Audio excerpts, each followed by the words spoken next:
yours truly, South Park is less a television show and more a grim weekly reminder that the late 1990s were a thing. Slow down! It's terrible when you stutter! And for whatever reason, like the decade that spawned it, refused to go the fuck away. I state this up front in the hope that you understand that I'm not judging this as an entry in the South Park franchise, if that's even a fucking thing. No, I'm judging this more as a turn-based RPG and a comedy game. Within those fairly liberal criteria, South Park: The Stick of Truth is an eminently entertaining baby's first RPG, like Final Fantasy VII, but with all the dialogue, bubble ellipses, and weeping for dead chicks you met 15 minutes ago replaced with dick jokes and anti-Semitic snarkifying. Jew, huh? So I guess we'll never really be friends.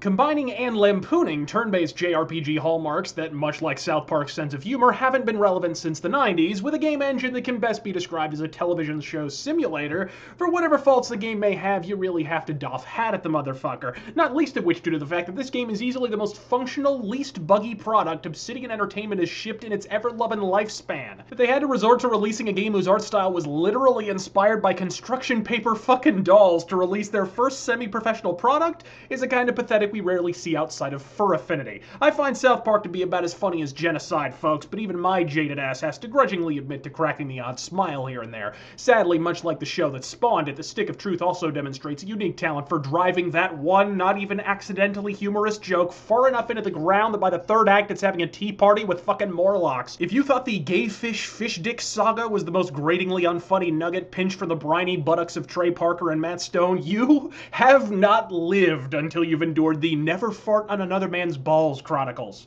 But, dude, seriously, remember, don't ever do that on someone's balls, okay? Seriously. No matter what happens, never fart on anyone's balls. You got that?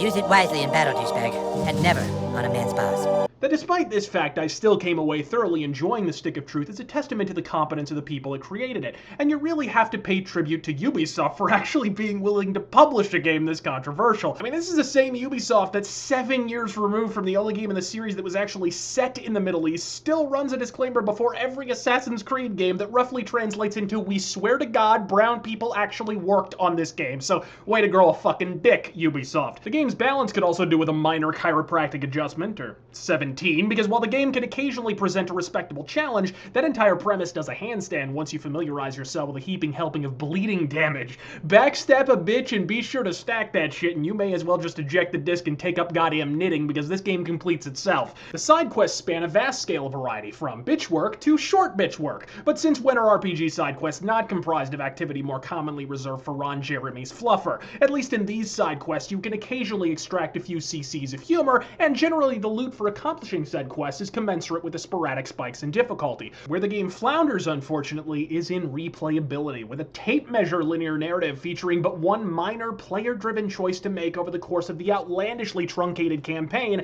and a complete absence of class-specific gear and weaponry to differentiate a mage from a thief from a class that only Mel Gibson would name out loud. Welcome to the KKK douchebag the Jew. Your reward for completing the game in rapid succession amounts to a half-hearted pat on the ass, which is fine. Not all games can be multi-playthrough extravaganzas, and if it took removing player choice to get this to be the first Obsidian game that as a rule actually goddamn functions, then vaya con fucking Dios, I say. Really, the lack of demarcation between the classes is the worst offense. There's literally nothing stopping a thief from rocking a sledgehammer or a maid from mastering archery, which before long turns into a raging case of Skyrim syndrome.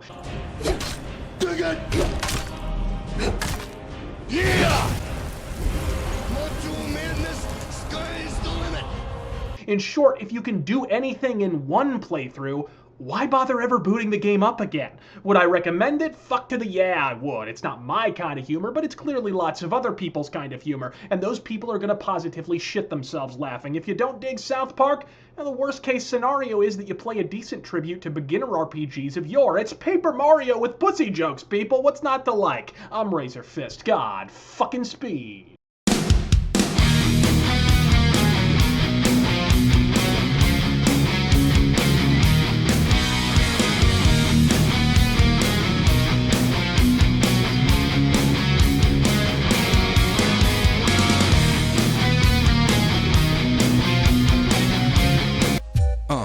Come on. I've been so lonely, girl, I've been so sad and down. Couldn't understand why haters joked around. I wanted to be free with other creatures like me, and now I got my wish.